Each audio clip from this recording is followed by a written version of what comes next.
Simon here with Luke. Hey, Luke. Hello, brother. So, many of you may know that I've been recording conversations for over 7 years under the umbrella of Simon on the Sofa. Throughout that time, I've always been focused on the conversation around the emergent culture, the emergence of what it means to be human at this time, the emergence of what it means to move out of the density of fear, the density of what some call the old paradigm or the old way of being. There's so many different terminologies. And I met Luke just the other day and really, just really appreciating his way of expressing what he's been through and how he's been engaging in different communities. And I was thinking, wow, that was such a beautiful conversation. I would love to record one and just, as you all know, go with the flow wherever we go in this transparent way. So thank you for agreeing. Yeah, brother. I think I'd love to start just with bringing some context in for people, if you're happy, just to sort of essence, but I'm not forcing you on time. But I just would love you to express a little bit of where you've been to and how you've got to this point. Is that cool? Yeah, happy to give some context.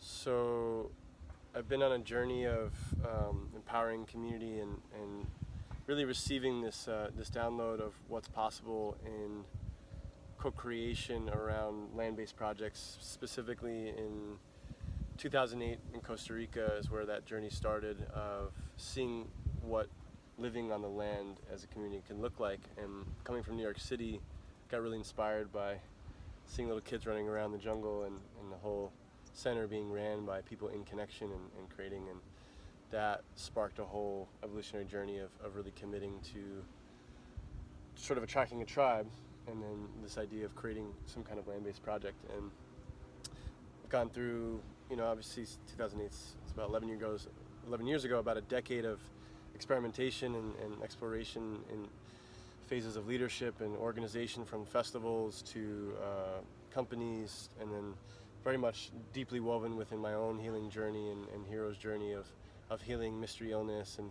healing and going through stages of initiation with different teachers and healers and lineage holders and many different modalities. And so it's been a personal journey of wanting to come into wholeness and in service to more of a meta-narrative of what it means to create community on the planet and culture change. Really, what's it going to take to shift the collective consciousness and collective cultural narrative on our planet. So I've been interfacing with tons of different types of communities, from indigenous communities to entrepreneurial communities to transformational festival communities to the gamut of people that are doing work around either money, sexuality, plant medicine, and how we can refine our incorruptibility and coming into a deep integrity with ourselves and with life. So that's the essence context. That's the little umbrella. Yeah. And just in these few days, I think maybe also if you're happy to share, it's like something happened for you way back as well, didn't it? Sort of, let's say, catapulted you on this journey. Do you want to talk a little bit about that? Yeah.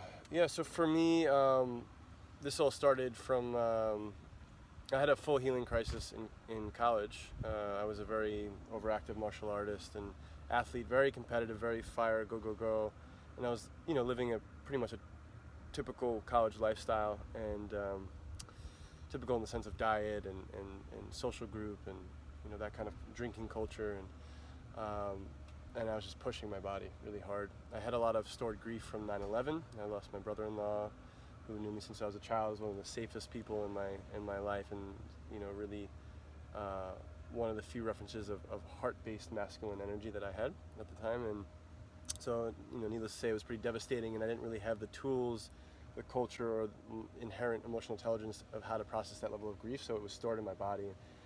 And basically, my body just shut down and had some minor spinal injuries, and the accumulation of repetitive stress movements from martial arts and how much I was moving my body, and the grief and just the lifestyle accumulation. My body just started shutting down at 23. So all of a sudden I went from this really, super active running, basketball, sparring, grappling, to walking with a cane at 23, and I got really deeply depressed because I found that Zen state, that flow state, through movement. And I had come into connection with this cast iron teapot, just synchronistically for my 23rd birthday. I just really resonated with it. My sister, we were out shopping. My sister was like, "Pick something out for your birthday," and I was like, "Oh, I want this cast iron teapot. I don't know why." And then one day I was just sitting in my apartment having tea with this teapot, and I dropped into the stillness sitting for the first time in my life. Like, I'd found it in moments in nature, and I had found it, through exploring psychedelics as a teenager, but never to this level of stillness and sitting. And in that spontaneous meditative state, I woke up a memory of being a Taoist hermit in a past life. And in that vision, I accessed that stillness. No, thank you. Was like, this is the feeling I've been looking for my entire life. Was this stillness. And shortly after, was gifted a copy of Autobiography Yogi, and it was just like one door after the next, the rapid succession just brought me on the last 12-year journey, basically. Wow. A 13-year journey, whatever it's been. And so And the Autobiography of a yogi was just given as a gift. Yeah, like literally like 3 days later, someone was just like, you should read this book. Yeah, and that was, major catalyst. All this, from after I finished that book with it, which I did in 3 days, I just plowed through. It was just like, it's like if you were missing a nutrient in your for your whole life, we're missing this like essential ingredient. All of a sudden, you get access to this like mineral supplement.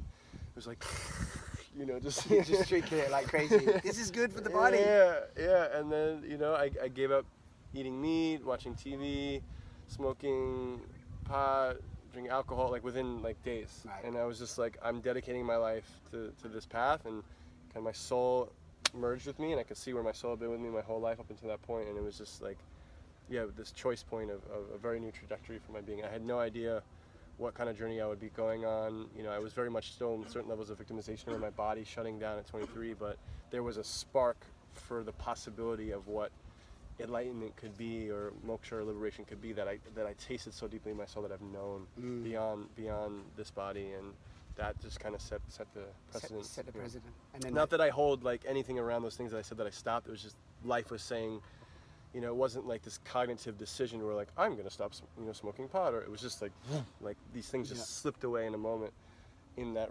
orientation point. Yeah, and would you say would you associate that to like a level of an awareness shift? Like awareness shifted for whatever reason, and then through that there's just certain things that have to move when awareness comes, or not necessarily? Not even necessarily awareness, it's just, it's like it's almost like something just has its time, and it slips away, just like snake skin would fall off a snake, and it's not cognitive. It's not like that snake is deciding somewhere in their willpower that I'm gonna shed my skin now. It's just like life literally unravels this thing that no longer serves, and it just slips away. It was actually one of the most effortless things that I've ever done, which is interesting with the level of behavioral conditioning that I had with it, or the habituation, or the orientation that my consciousness had at the time to those things. It was just like, which is actually a great point. As much as this wasn't, I'm not trying to go anywhere, but I love this topic because when it comes to addiction, and I know many people. Whoop, we got a little slide on there.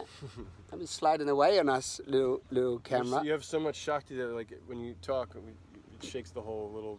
It's shaking us down. I didn't even notice that. You guys watching and probably seeing us shake. We're on this little platform that's shaking. Even if we chuckle too hard, it might move. Yeah. So we have to come into the stillness thing. We got to be super still, and just little movements, micro movements. Very contrived. No, but this might be good for some of the people that do watch this, because I meet many people that are struggling with addiction and habits and breaking habits and trying to change and trying to stop certain things, whether it be, substances or behaviors, and go into a lot of stress and conflict around it. And actually, there's often, same happened for me when I had a big shift in perspective and so on. Certain things just do shed like a skin. So so if it's not necessarily shedding, I'm not telling everyone to stay addicts and stuff. It's not permission. Be self-destructive. Exactly, it's not permission to be self-destructive, but maybe the thing is still lingering because there's something teaching you, or that's not actually come into full alignment right now. therefore it hasn't dropped away. But that's just I don't know, that's just a little caveat. Side note. Side note, ding. Okay, so thank you for that context, and I hope you all watching enjoy that little context. We're going to dive into that now, because so one of the people that we're both inspired by happens to be Charles Eisenstein, and you all know that I talk a lot about Charles Eisenstein. I share his stuff and so on. He's one of the key figures for me in this emerging culture that comes, for me anyway, it seems like a very sort of neutral place, not so fixed on how it should be or how it shouldn't be, and actually offering an invitation for a conversation around the potential of where we could be evolving to, or directing to. Would you agree with that? Is it, you want to add something to that? Yeah, one way that I would frame Charles in my, he's been a part of some events that we've done, and we've had some really nice interactions. We're still getting to know each other, but what I appreciate about that brother is it's like he has a hyper intelligence that doesn't project onto reality like other great thinker. Like sometimes the intelligence can be actually a way to bypass reality. And what I feel like, it's like his mind is actually translating some of the emergent energy that's arising in this time. And so it's like his intelligence is being utilized by life in a particular way, that he's also I call myself a translator. He's also a translator for some of what's emerging, and that's what's really cool, is that I witness him in a quality of surrender. Like he won't speak unless life is really coming through him. Like literally, he's like, "Oh yeah, I think I'm done. Like that's it. Like let's begin this hour-long lecture, and then 15 minutes ago, he's like, I think nothing else is coming. He's not gonna like fill in the space. So that level of surrender of just listening is life actually genuinely moving through in this moment. Right. I see him in a very masterful way of doing that, and that's something I aspire to live through as well. Is I have hyper intelligence as well, but I have a little bit more focus on the EQ in the emergence, like where emotions and energy, and obviously having a lot of deep relationship with the indigenous worldview, which Charles also is an advocate for. For sure. But yeah, just this idea that it's not so intellectual as it is like a deep listening to life. Yes. Yeah. That's a beautiful way to describe it. So you said something yesterday. We were traveling, and you said something about which really resonated with me. It stuck with me in terms of my own inquiry. So I think I was speaking to sort of the nuance of in the formation of a new culture, there are people that have been initiated. I've gone through initiations in the context of indigenous ceremony and apprenticeships and things like that. But what can happen, what I've seen happen in a lot of these communities, because a lot of us are drawing from multiple systems and we go through certain initiations, there's a next wave of people coming in, learning from initiated people, but that are not necessarily tracking some of the nuances of like how culture can evolve and what values or certain principalities or collective agreements that we're unconsciously making with each other in the perpetuation of certain styles of relating, from hierarchy to positioning to like what is a healthy relationship with plant medicine, or what is a healthy relationship with leadership, or any of these things. And so as some people are going through stages of initiation and are excited to empower other people, they may not be tracking or listening to how they're co-creating new culture by default. Right. So places like we're in Gili Island outside of Bali, where we met in Ubud, and Ubud is like a kind of like a melting pot of these different New Age culture. I don't really like the word New Age. It's basically gives a sense of like ungrounded spirituality to me, New Age.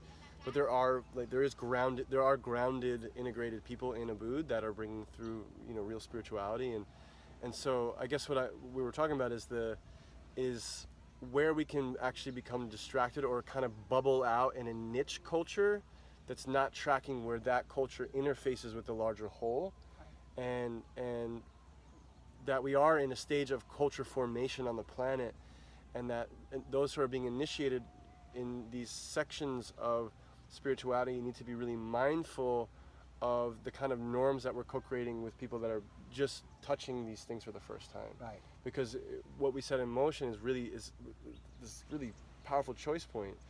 And I'm noticing certain distortions in the seeding of culture that maybe is unaware of appropriation or unaware of colonialism or unaware of, you know, how power and position can affect the dynamics in something that's emerging. And these are all really important topics, I think, and at this crucial time where, you know, if we do end up actually creating a shared culture with shared reality and shared values, which actually takes a lot of time to unpack, you'd be surprised how many people assume that they have shared values or assume that they have shared reality in these contexts that are actually like functioning in totally different separate universes, which we all are to some extent.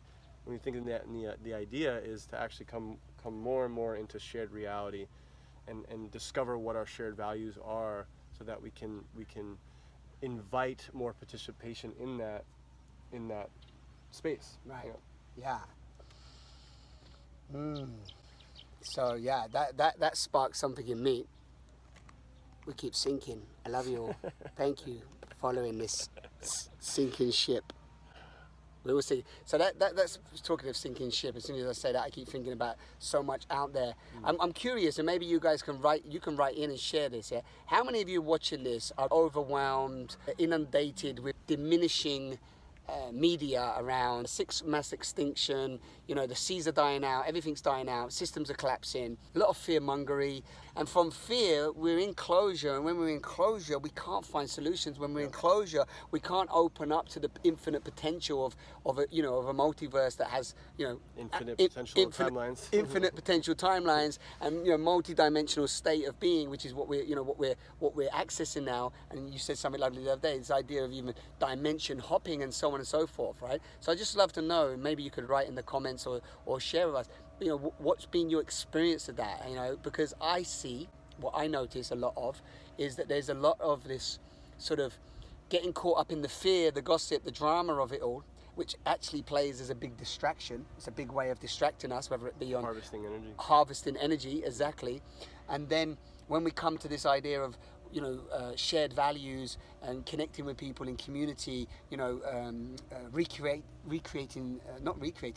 co-creating solutions and so on, that can be so, what's the word, almost forgotten about or distorted, or I don't have time, right? There's no time for that, because it's all too much. It could end tomorrow, you know, for example. Totally. Yeah, have you been experiencing that in the sort of communities and as a sort of thread? I see kind of a contrast of those that are, you know, really focusing on their own life. They're very self-absorbed in I think in healthy ways, and then self-absorbed in maybe less healthy ways, in the sense that, you know, mindfulness includes what's happening in the world. You know, Thich Nhat Hanh talks about that. Like, if we're actually practicing mindfulness, we're not ignoring, you know, anything. Anything really. So finding, you know, what's the relationship with allowing some of the information of the outside world, and like how much control we actually have to influence things or not. There's a spectrum of where I would say the mass purification and purging of collective trauma and density on our planet, that purgence is meant to actually access. We're supposed to have a personal process in relationship to some of this information. We're not separate from it. Right. Like, what's happening to our planet is maybe happening in our bodies on some level. Right. Like you know, I hear tons of people with this weird cough, you know, but they're also chopping down, you know, tons of the Amazon. So this idea that all these things come from this separation, and so, you know, there's either these bubbles of niche culture that are very isolated from the actual impact of choices to the interconnectedness of the planet, or there's a much more focus on the front line, like hyper focus on activism or hyper focus on outward focus. So I see a lot of people way outwardly focused, and I see a lot of people like way internally focused, and I'd like to see a balance, you know, where the internal work informs right action. You know, right action not in a moral sense, but literally life will guide the most aligned choices that we can do to create the greatest positive impact. If we're coming from a fear response or reaction, it's not necessarily bad, it's just it may create more urgency, where if we find our center first, or we're letting the devastation of seeing a bunch of beached whales or an article on that, and we actually give ourselves permission to grieve. And then after we grieve, there's a movement of energy, and then life says, well, what can I actually do about this? Like, what choices can I make? Or am I just going to spit out in my mind and feel powerless and feel out of control, or like it's not worth it? Like, all those feelings are actually a sacred part of each individual's journey of initiation in relating to this shift in consciousness on our planet. So, you know, if you are feeling impacted by it, it's working with the actual emotional energy in real time and alchemizing it to bring us into a state of enough empowerment that we're co-creating and actively participating with life. We're not using it as a default to check out. We're not using our spirituality as a default to bypass what's happening, but we can really find the impact and the connectedness of what's happening, that we are, you know, a choice we can make in New York over time can affect someone in Jamaica. Right. You know, like, where is the truth of interconnectedness? Right. Where is the value systems that we're exploring relevant and relative, and not just isolated, being validated within these small circles of everyone that wants to do the multidimensional work but doesn't want to pick the plastic up on the beach, or everyone that's picking up the plastic on the beach and thinks the new age stuff is bullshit. There's actually an overlap of where both is needed, and that's what I'm interested in finding as a bridge, is like, how do we actually find shared value and win-wins with people that actually care about the same things, that have different approaches but haven't had the conversation yet to distill where the value system is overlapping. Because what's happening, like, when you're talking about all this separation on social media, people are getting kind of shepherded into different echo chambers of culture and thought group, and it's creating more separation than that if we actually took the time to come in connection, found our shared values, we can actually start to implement choices, systems, ways of being that honor this interconnectedness and honor this co-creative participatory culture that's asking for us to be engaged with life fully, really alive, you know, and if we're suppressing something, we're not fully alive. We're trying to control something, it doesn't necessarily mean it's going to change. So like, there's some place where these you know, all these different communities and cultures have medicine for each other, but it will only happen unless they come into connection. Do you like that? Wow. Like, I just want to sit with that for a minute.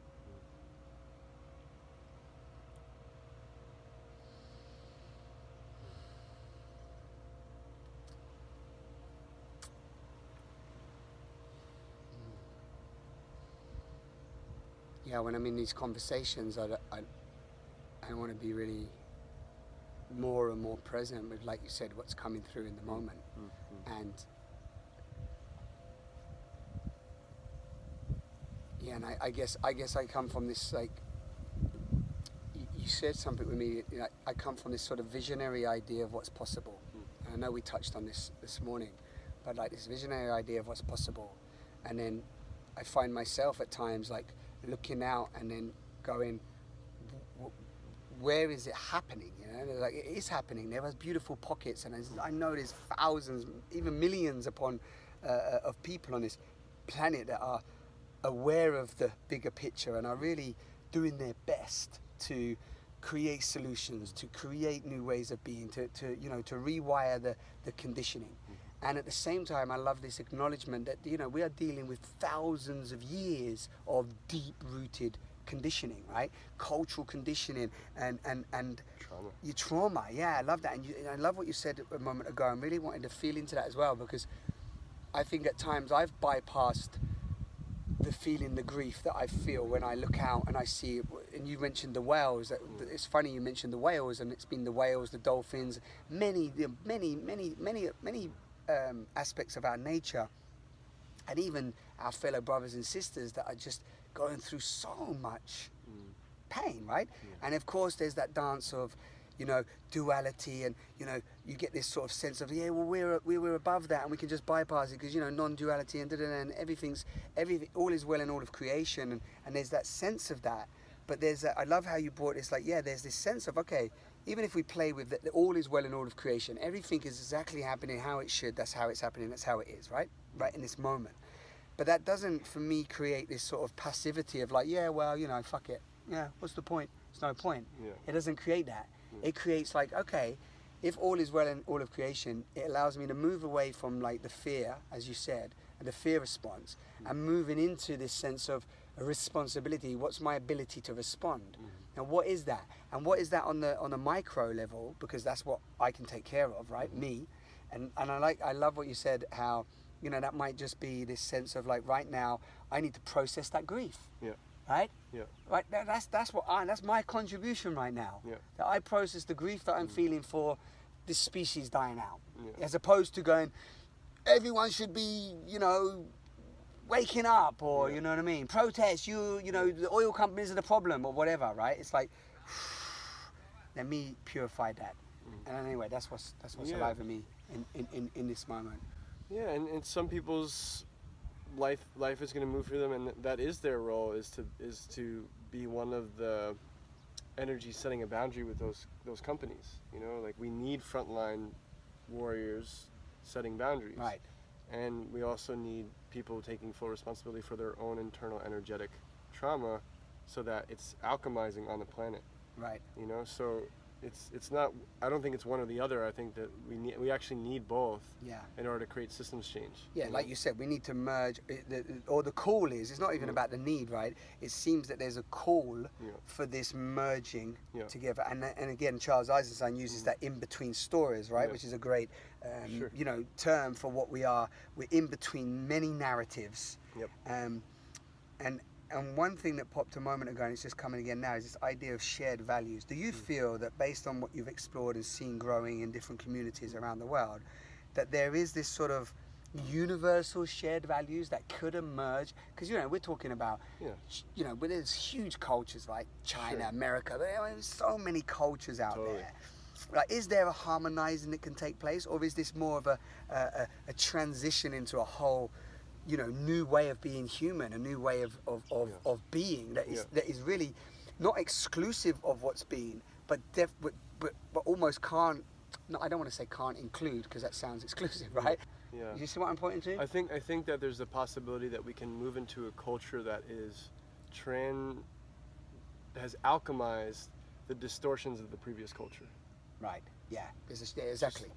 Yeah. Yeah. So that if enough people are moving into a place of fully embodied soul empowerment, then the perceived threats that come from others is not there, because they've taken self-responsibility within themselves enough in that relationship of, you know, with life, that those things don't feel threatening anymore. And so if enough people don't feel threatened, they actually feel safe, then there's the opportunity to actually create shared reality. Right. But because the body's actually holding all this trauma and on a cellular level from those thousands of years of conditioning, it's our responsibility to alchemize that enough so that we can create a new culture that's stemming from this totally different energetic than previously. Yes. And so that's you know, and like the reality is, like, there's a lot of privilege in that. Like, if you have the opportunity to be doing trauma work, you're privileged. Right. Most of the people that need the trauma work the most are still in a battleground. Right. They don't even have the time to grieve right now. Great And point. this is like, yes, you know, and we all, and this is fine. It's like not having duality around that or judgment.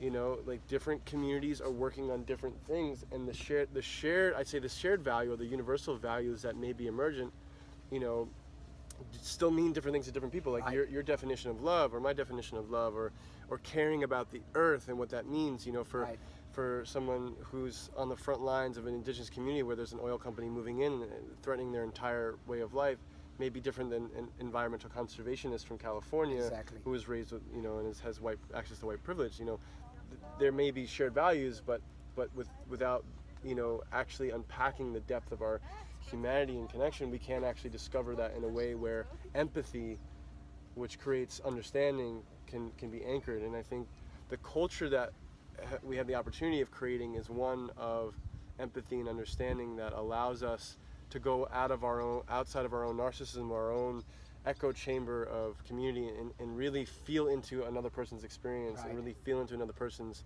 reality, and be curious about it. So, you know, a stage of evolution that I would say that we're in, and there's, you know, all these different quantum levels that we can, you know, pop through to be in co-creation. For example, one is this idea that when we're in council, when we're in circle, there's a totem pole in the middle of the room, and that totem pole represents truth, you know, whatever that is. And you might see an eagle, I might see a whale, you know, she might see a beaver, and she might see a hawk, and then this other person sees an elephant. And instead of being like, no, you're wrong, it's totally not an eagle, it's definitely a whale, and like creating separation, I'm like, oh, tell me why you see an eagle, like help me understand that. And empathy and like curiosity. So what's happened is that the belief systems that humanity carries has gotten so coagulated and so merged with the identity that another idea or another peer group or social group or community is now threatening that being's individual reality, because the beliefs and identity have merged. So what's happening is there's opportunity to unravel where belief systems and identity are stuck, to allow enough spaciousness to be curious enough to actually have empathy for another peer group, another individual, another community's experience of reality. Right. And that can only come through, or I feel it can only come through, a willingness to look inside, a willingness to actually go, okay, where do I need to look at where I'm not being empathic, I'm judging constantly. I mean, this is a big one that comes up for us in our community and for everyone watching. Judgment, this is really like, for anyone watching this today, like your judgment, where are you judging in life, right? It's such a big one, such a big one for us. And we're always talking about like we're judging automatic. It's default state, it's just like, we're conditioned just to like constantly judge, right? Just constantly condemn. And what we've been realizing in our own community is that this invitation to use each other, to like really use, maybe is the wrong word, but support each other. Utilize each other to really get that reflection, get that hall of mirrors, to see where I'm judging myself, or always it comes back to self, where I'm condemning myself, where I'm projecting outward onto other people, where when I'm already like assuming I know everything and making everything personal about me. These purifications that take place here, all of a sudden your eyes are open. I call it the realize, right? Your realize start to open, like right? You realize, your realize start to open, and you can then start to really engage. And beautiful as you use empathy can. It's almost like we need to cultivate empathy. We need to learn empathy, right? Yeah. It's not just some naturally. We naturally have it, of course. A huge population of the planet, but much smaller than the whole, is highly empathetic. Right. Yeah. To a default. Right. Like to actually disempowered state. Right. Right. So much empathy that life feels too much. Right.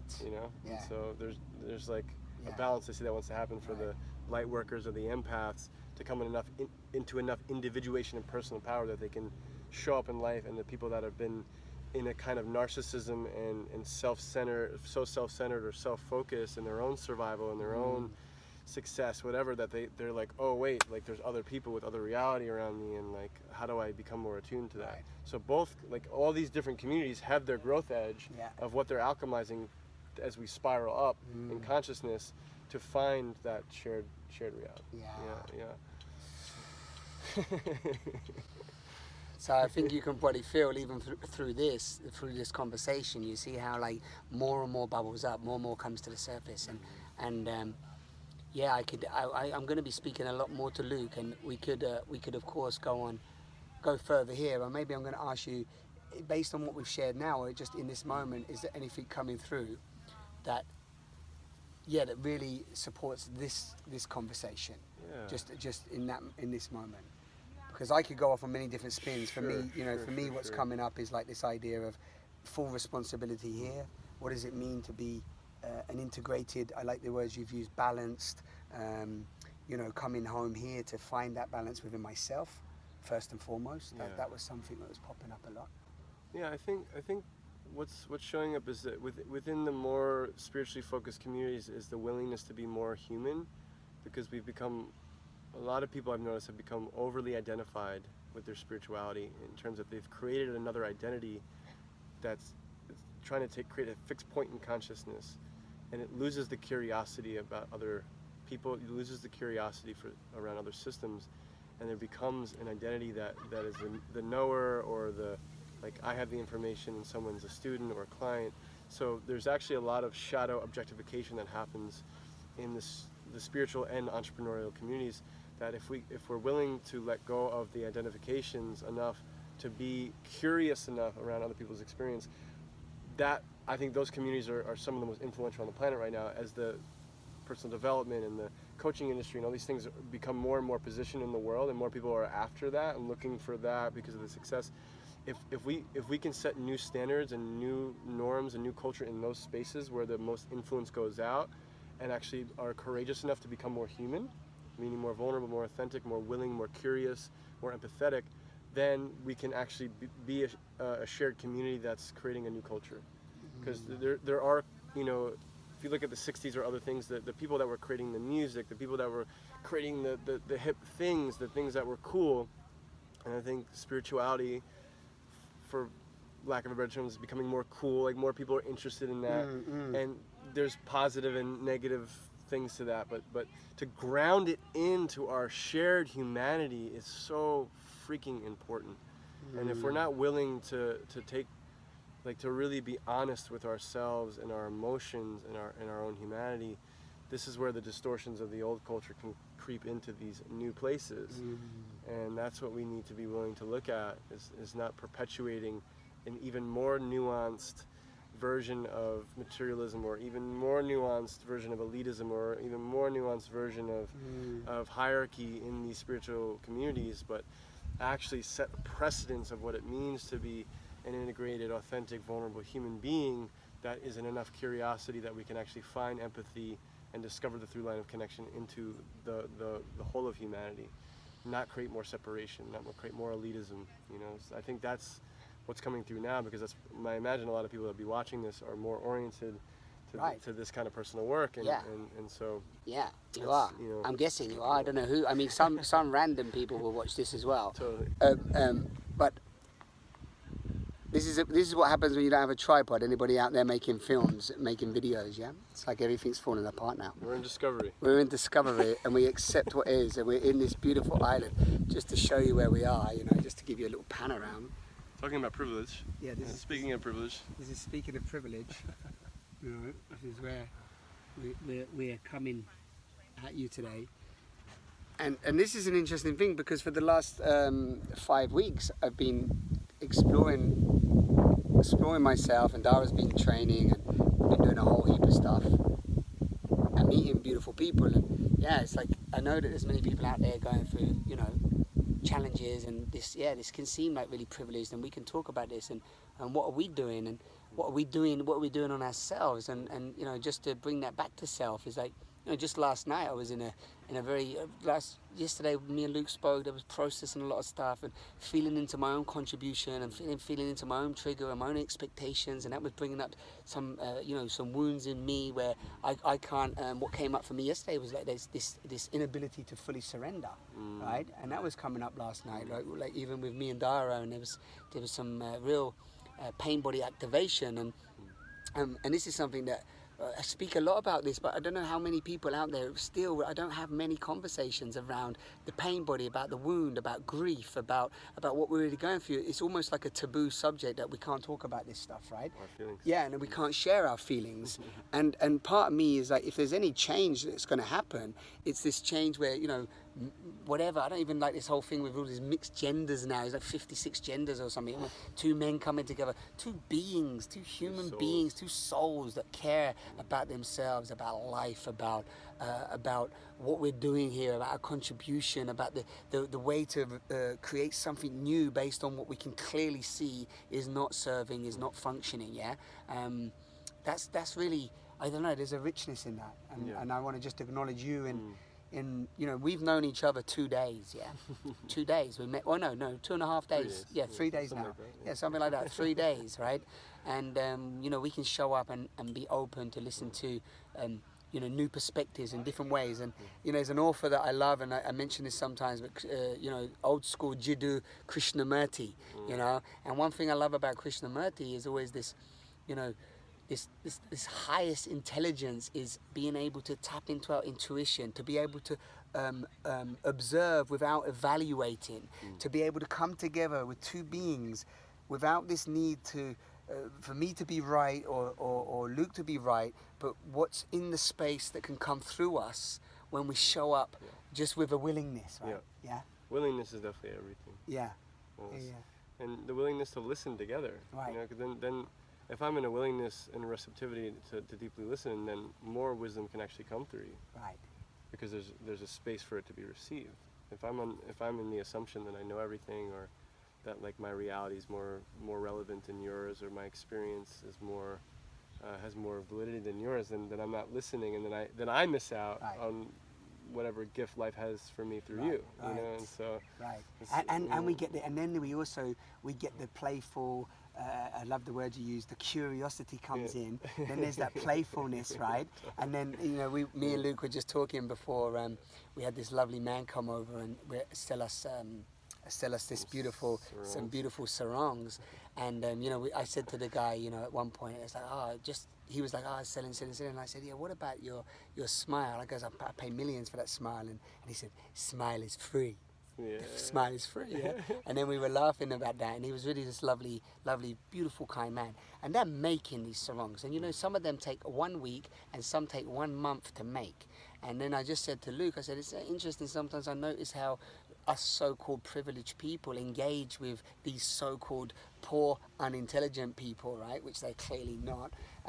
Maybe some are in all levels, whether you're in bloody England or anywhere else in the world, right? Any privileged country. And it was just that we just both fell into that, not to condemn, but just to feel again how we so,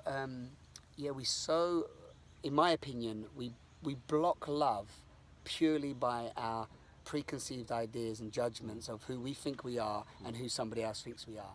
And I think if we can start to just drop those barriers and open in love, there's that sense of real deep connection, bond, understanding, awareness. There's more shared reality in our shared humanity than any spiritual system. Right. Compassion. And it's going on, right? It's Yeah, here. It's here right now. We can practice it every moment. So much simpler than we've made it for ourselves. A lot of the spirituality that a lot of people are connected to, their souls have experience with.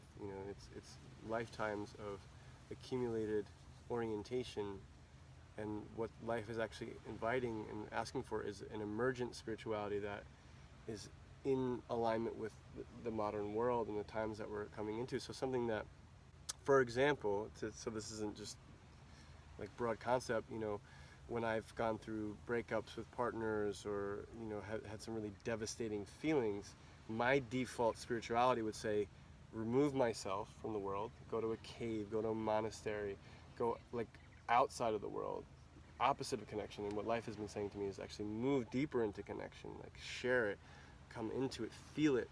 And so a lot of times, on these marker points of our life, is that we get these choice points where we can default to our old spirituality, or literally forge a new unfamiliar path. And it usually requires going even deeper into humility and vulnerability within our humanity than it does to like have a contrived system around how to deal with those things. And the more that we're willing to do that, the more we can have a sense of true soul equality with any human being. And coming back to the initiated and not uninitiated, and the sort of containers that can be created where someone's guiding an experience, and who's more the knowledgeable. The relevancy of that, because there is space for that. But if we don't have the true equality of fully experiencing and seeing someone else's divinity, it's bullshit. Right. So like what I've been appreciating about this brother is that I see him like actively acknowledging with the divinity of the local people here, and something that I do too. And we were both actually feeling the distastefulness of entitlement from Western culture of literally treating someone less than, and whether that happens in a vegan cafe based on an ideology, or that happens, here, or it's just human. Human Right. beings will be dismissive and invalidating to another human being, Right. and create separation and Right. like, put someone down. Right. So if we can really examine that tendency within the spiritual community, of where are we creating more separation, where is someone more endowed, or losing this true equality. If we're all God goddess, then why do you need to put that person down or create separation? Right. Truly living, which is true sovereignty.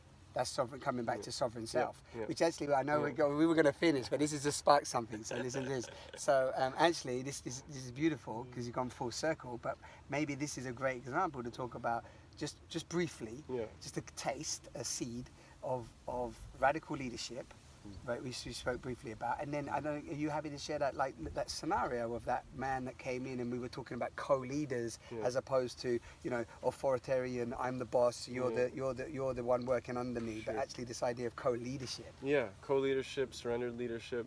Surrendered leadership, that was it. Yeah, the surrendered leader. It's again, it's the willingness to be in listening more than anything. It's that the energy field of a shared group of beings is smarter than any one person.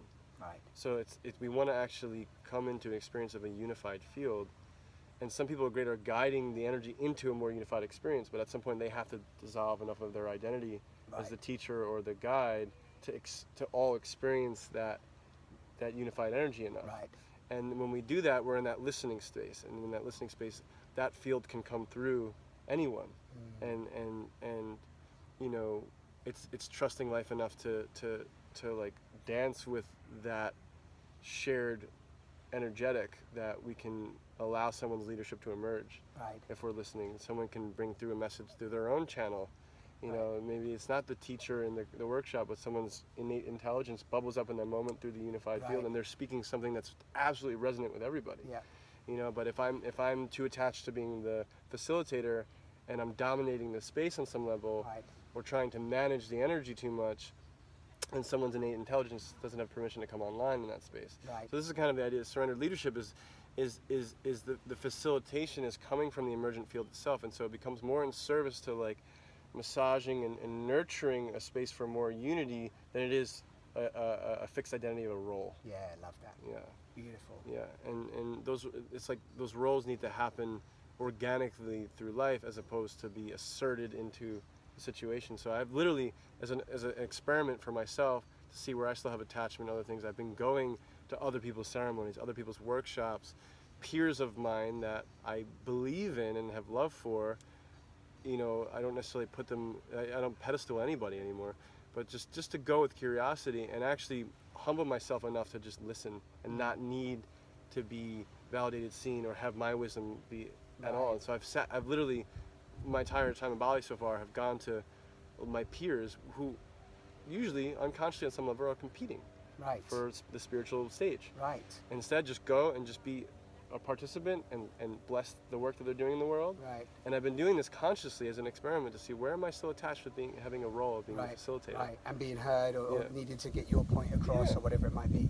And I've had some of the best moments of surrender and self-sourced connection in those circles and I see some of the distortion playing out in those circles too. They're not devoid of shadow, and there's tons of beautiful light there too. And just to be present to all of it and not need to fix change or control or any of it, but just be in the experience. And so this has been a personal experiment that I've been in. It's a great topic. And now, what life is saying is like, okay, it's time for you to start facilitating again. It's like organically come back, and that's what's happening. And it's like and I think that's really helpful. And I really feel that if you're a facilitator or you're out there doing this work, call it what you like, light work, spiritual work. Actually, this is this thing, I'm going to finish on this. It's like well-needed content for humanity. There's a lot of people promoting at the moment that there's like well-needed content for humanity. It's like we all need this and so on.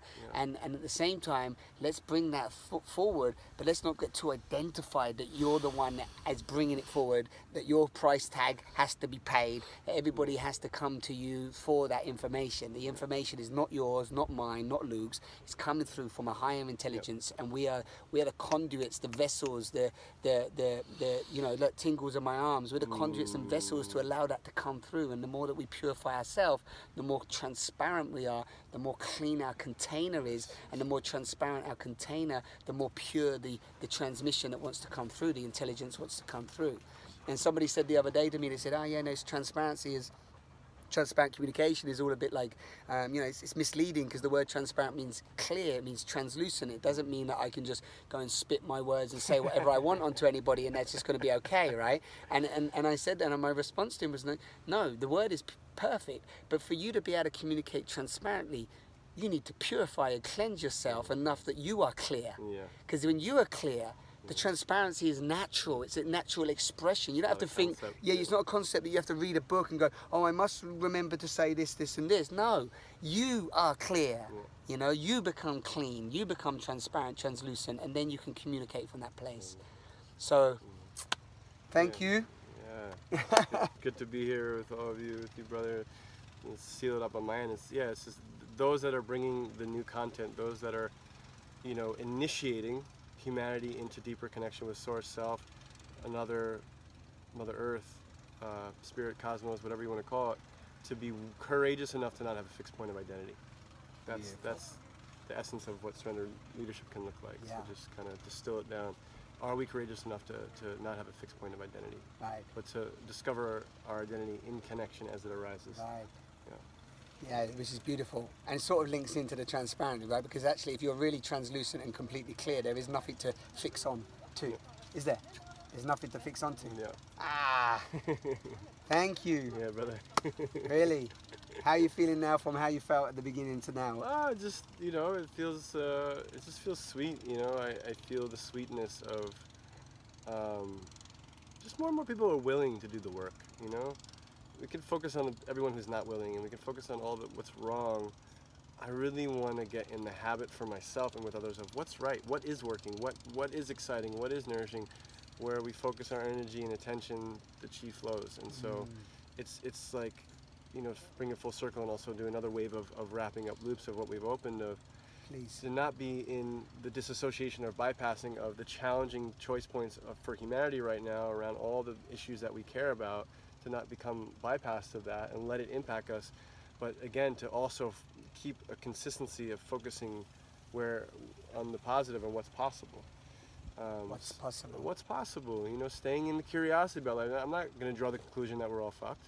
Yeah. Who the fuck knows? Right. We don't know. Right. You know, so like at the moment, if I think that I know something, Yes. there's a fixed identity usually arising then. So staying in the consistency of your curiosity, you know, with all matters, from the most Exactly. high to the Yes. most challenging of, you know, global issues that we're facing right Right. now. And if enough of us model that and enough of us come into connection, you know, around that, we get to co-steward some new culture on the planet. Right. And that doesn't have the distortions of the old imbued in it, because we're not perpetuating those hierarchy systems, we're not perpetuating the separation. Yes. I'm a yes to that. If you're a yes to that, thank you for joining us. For me, this idea of really, this letting, like, we don't know, and in that, a knowing can emerge. Well, we can just practice that, what Luke just summarized at the end. That's just, you know, that's a beautiful place to play. And somebody said to me the other day, a friend of ours here, Jackie, is like, oh, you know, there's a lot of people preaching that we've got 12 years to live on this planet. Yeah, it's 12 years and People humanity say be wiped out, right? You know, it's like, do we know how long we have anyway? And every moment is there to be experienced. So let's do what Luke just suggested, and let's focus on what is working and what solutions are out there. Stay curious, family. Mwah. Love you all.